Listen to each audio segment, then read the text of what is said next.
बनवतोय मटकीची उसळ। त्यासाठी सगळ्यात पहिला जाईल कांदा, त्याच्यानंतर टोमॅटो। आता हे दोन्ही छान परतून घ्या।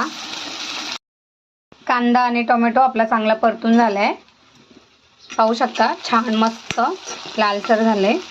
आणि आता याच्यामध्ये आपल्याला घालायचे लसूण आणि खोबरं, तर आता ते घालून घेते मी। आणि याच्यामध्ये घालायचं आपल्याला कढीपत्ता,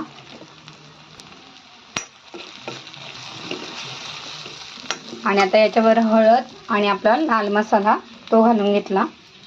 आता हे सर्व असं तेलात छान मिक्स करून घ्या।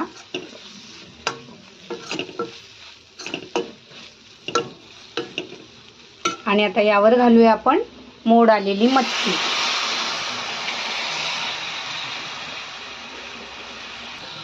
आता मटकी या मसाल्यांमध्ये छान परतून घ्या।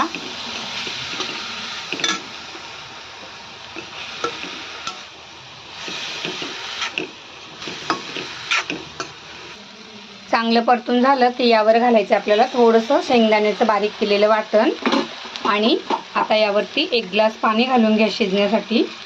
आपल्याला रश्श्यावाली मटकी बनायची, मस्त खूप टेस्टी लागते या पद्धतीने जर तुम्ही मटकी केली तर आता पाणी घालून घेतले मी। त्यानंतर यात घातले आपण चवीपुरतं मीठ आणि वरून अशी मस्त फ्रेश ताजी कोथिंबीर।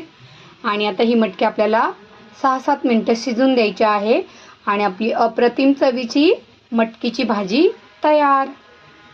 तर व्हिडिओ आवडल्यास नक्की लाईक करा, शेअर करा आणि जे नव्याने पाहतात त्यांनी सबस्क्राईब करायला विसरू नका।